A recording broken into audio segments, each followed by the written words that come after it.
Bom dia, aluno, boa tarde, boa noite, dependendo do horário que você vai assistir esse vídeo. Aqui quem nos fala é o professor Fábio. Estou aqui de volta para resolver uma questão que foi pedido de um aluno, um dos meus alunos aí dos cursos que eu trabalho. Então vamos lá a questão.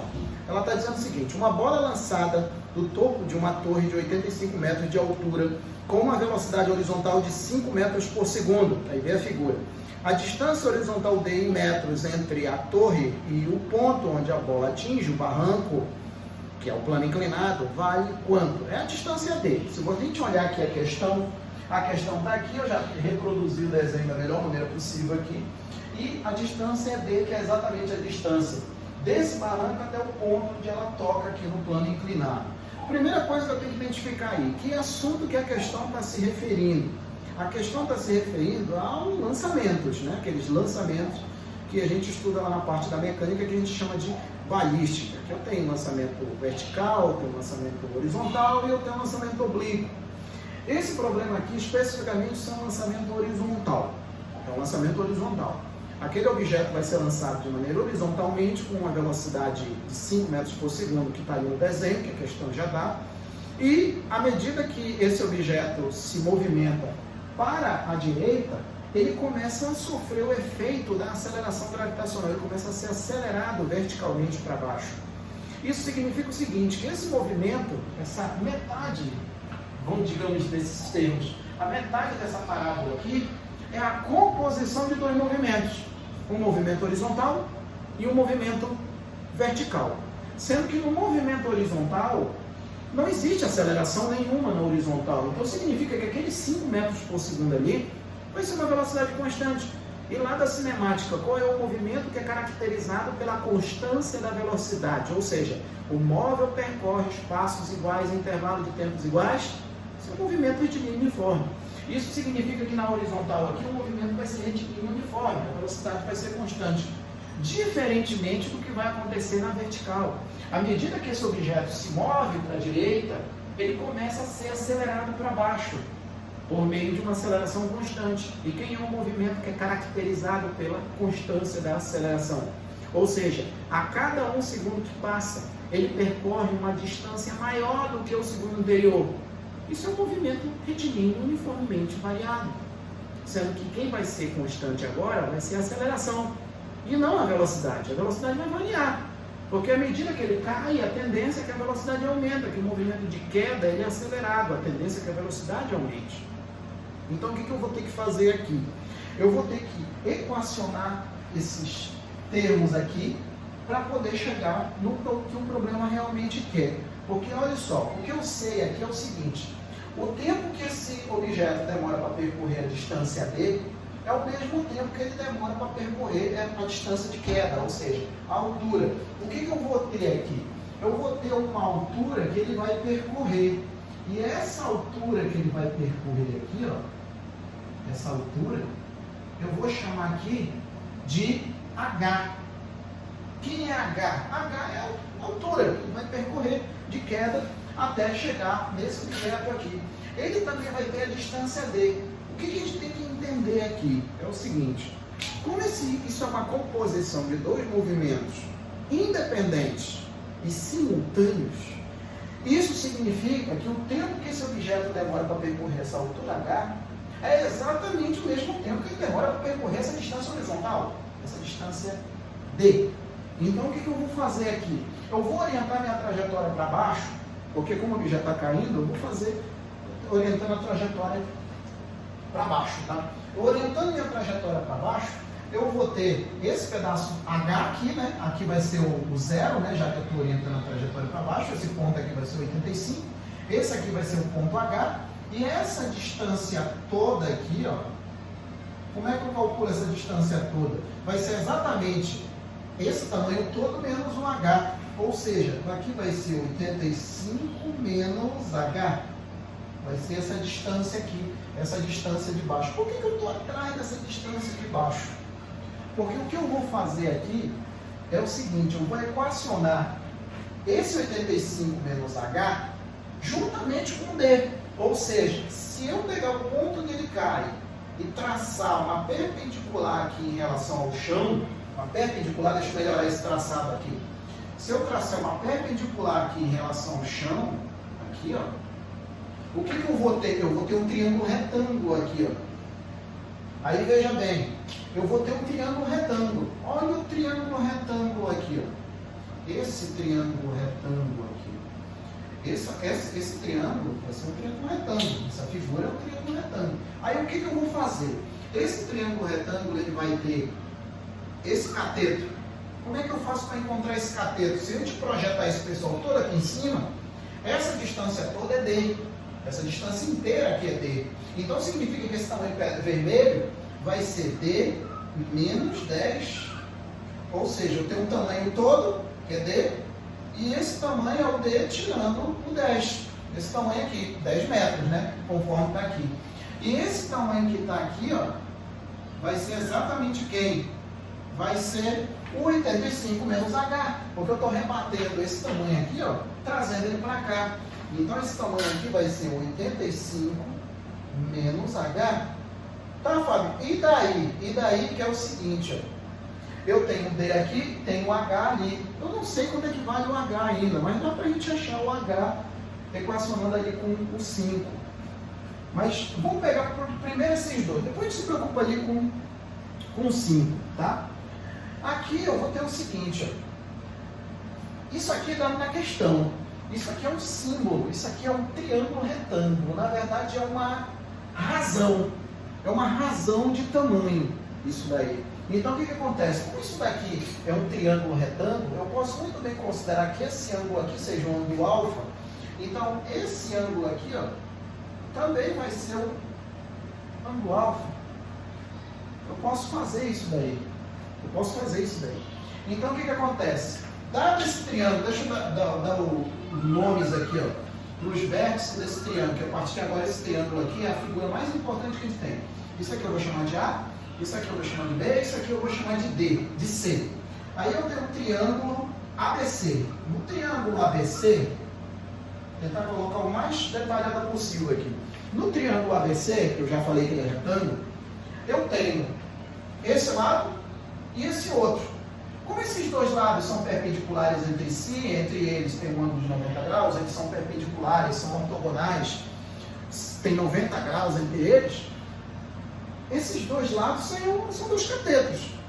Eles são dois catetos, dois lados perpendiculares entre si são dois catetos. E aqui eu tenho um ângulo de 90 graus, e quando eu tenho um triângulo retângulo, o lado oposto ao maior lado, que é o ângulo de 90 graus, vai ser a hipotenusa. Só que a hipotenusa, o tamanho dela não me interessa, é porque o nosso objetivo é relacionar o H com o D.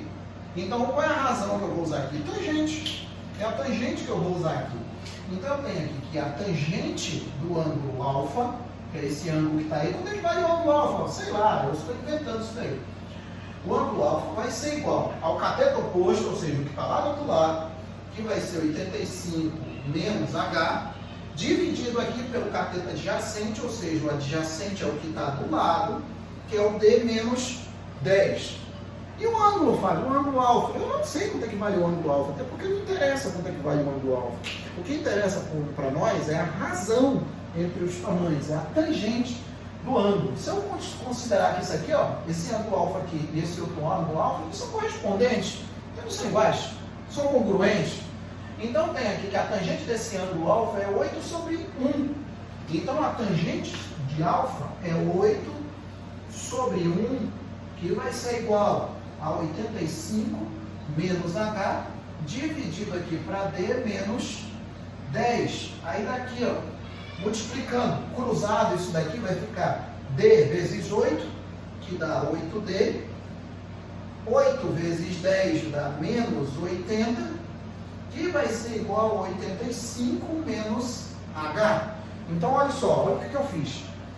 Esse 8 sobre 1 é a tangente do alfa aqui, tá? 8 sobre 1, cateto oposto dividido pelo adjacente. Então, é 8 sobre 1. Aí eu tenho aqui que 85 menos H vai ser o cateto oposto ao ângulo alfa, que é esse lado aqui. E o D menos 10 é o cateto adjacente ao que está do lado, que é o D menos 10 que está aqui embaixo. Depois eu multipliquei esse D menos 10 por 8, vai ficar 8D menos 80, 85 menos H. Aí eu vou arrumar esse povo todo aqui para ficar de uma forma mais, digamos, amigável. Como é que vai ficar isso daqui? Olha só. Eu vou pegar o 80, que é negativo, vai passar para o outro lado. Então vai ficar 8D, que vai ser igual a 85 menos H. Aí o 8, que está negativo, vai para o outro lado, fica mais 80. Continuando aqui, eu tenho 8D, que vai ser igual a 85 mais 80, vai dar 165 menos H. De modo que esse D vai ser igual a 165 menos H, todo mundo aqui dividido para 8. Bom, o que eu tenho aqui é o seguinte, eu tenho uma equação que eu estou chamando de 1. Eu tenho uma equação para a distância adesão, que é o que a questão quer. É o que interessa para nós. Agora é o seguinte, eu tenho que achar o H. Eu achando o H, acabou o problema. Só substituir na equação 1, acabou. Então, para onde que eu vou? Agora eu vou para o lançamento horizontal. Então, eu vou colocar ali, ó, em X. Para o lançamento, eu vou colocar assim, ó, para o lançamento horizontal. Que é um lançamento horizontal. Questão, basicamente, a questão de lançamento horizontal. A parte física, basicamente, é lançamento horizontal. Então, aqui eu só estou usando a matemática aqui, a trigonometria.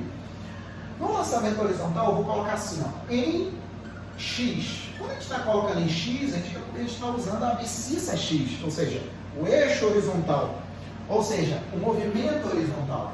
O movimento horizontal, eu vou ter a velocidade com D. Então, em X, eu tenho que a velocidade na horizontal vai ser igual ao ΔS na horizontal dividido por ΔT, também na horizontal, tá?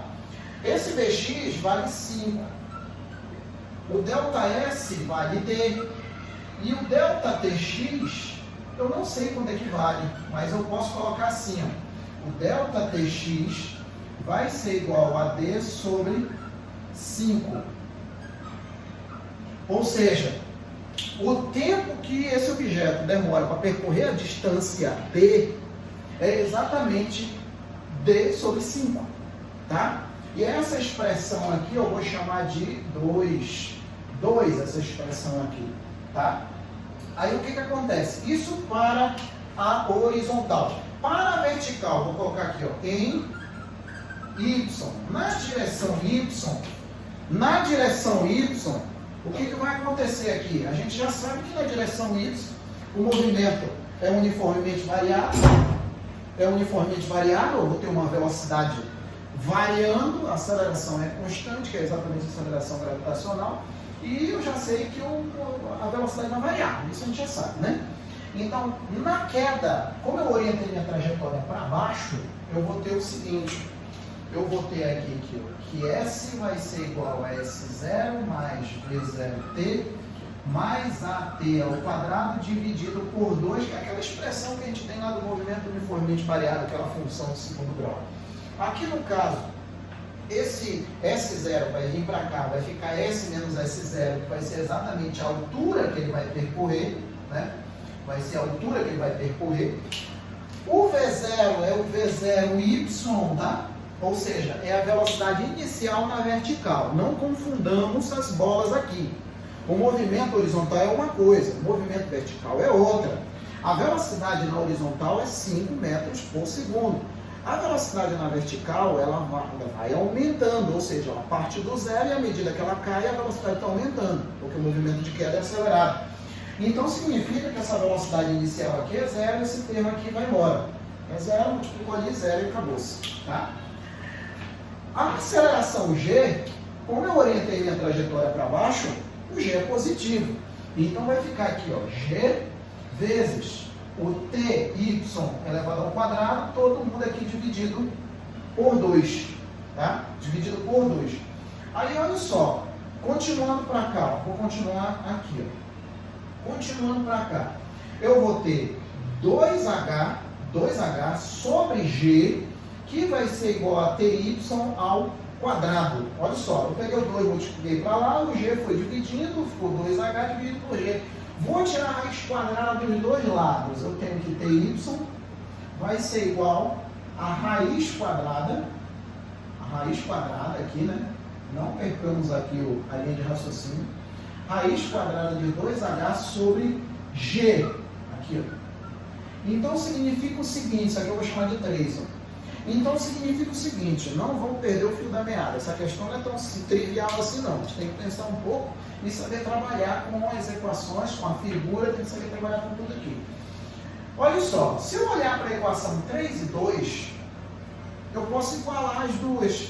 Por que, Fábio, que eu posso igualar as duas? Porque é o seguinte, no lançamento horizontal, à medida que o objeto está caindo, ele está se movimentando para a direita também, ou seja, ele está indo para a direita e ao mesmo tempo ele está caindo. Ou seja, eu tenho a composição de dois movimentos diferentes, porque na horizontal o movimento é uniforme e na vertical é uniformemente variado. Apesar de serem movimentos diferentes, esses movimentos são simultâneos. Isso significa que tudo ali ocorre ao mesmo tempo.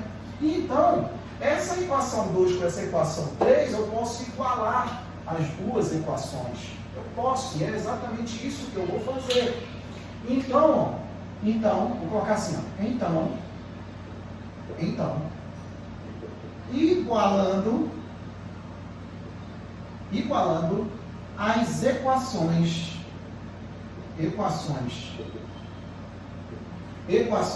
2 e 3, eu vou ter o seguinte, vou igualar a equação 2 e 3. Então tem isso daqui, que vai ser igual a b sobre 5, que vai ser igual a raiz quadrada de 2h sobre g. 2h sobre g. Então o que acontece aqui? Esse 5 aqui, ó, eu vou jogar para o outro lado. Ou eu posso isolar qualquer um dos dois agora, né? Porque, veja bem, do jeito que está aqui, ó, eu tenho duas equações e duas incógnitas. Eu tenho a equação 1, que está relacionando a distância D e a altura H, que eu não sei. E também tem essa outra equação, que tem a distância D e a distância H. É só equacionar as duas. Como é o nosso objetivo é achar o D e não o H, o que eu vou fazer? Eu vou tentar isolar o H aqui para poder substituir na 1. Então vamos lá. Tirando a raiz quadrada dos dois lados, isso aqui vai ficar D ao quadrado sobre 25, que vai ser igual a 2H sobre G. 2H sobre, deixa eu melhorar isso aqui. 2H sobre G. E aí o que acontece? Eu só ajeitar isso aqui para não ficar bagunçado esse negócio aqui, que já tem muito caractere aqui, e senão fica muito bagunçado isso daqui. Tirando a raiz quadrada dos dois lados, eu tenho aqui que D ao quadrado dividido aqui para 25, que vai ser igual a 2H sobre G. Isolando o H, eu tenho aqui que o H vai ser igual a D ao quadrado vezes G, dividido aqui, ó, dividido 2 vezes 25 vai dar 50. Aqui, ó. Isso daqui eu vou chamar agora de 4, equação 4, para a gente não se perder aqui, tá? Para a gente não se perder. Agora, o que eu vou fazer? Eu vou igualar, de novo, eu vou substituir, melhor dizendo, a 4 na 1. Eu vou substituir a 4 em 1. Substituir a 4 na 1. Substituindo a 4 na 1, eu vou ter que o D vai ser igual a 165 menos. Quem é o H? O H é isso aqui tudo. Vai ser o D ao quadrado vezes 10, que é o G, dividido aqui para 50, todo mundo aqui dividido para 8. Deixa eu melhorar isso aqui. Isso aqui vai ser igual ao D. Então fica 165 menos D ao quadrado vezes 10. Daqui não é tão difícil de ver que dá para cortar esse 10, esse 0 com esse 0 aqui. Aí o que acontece? Esse 5 aqui eu vou multiplicar pelo 165. Multiplicando pelo 165, vai ficar 165 vezes 5, fica 5, né? 5 vezes 5 dá 25, vão 2. 100 vezes 5 dá 30, com 2, 32, vão 3. 5 vezes 1 dá 5, com 3, 8, ou seja, 825. Então, tem que D vai ser igual a 825 menos D ao quadrado, todo mundo aqui dividido por 5 vezes 8, que é 40. Não percam o fio da meada. Tá?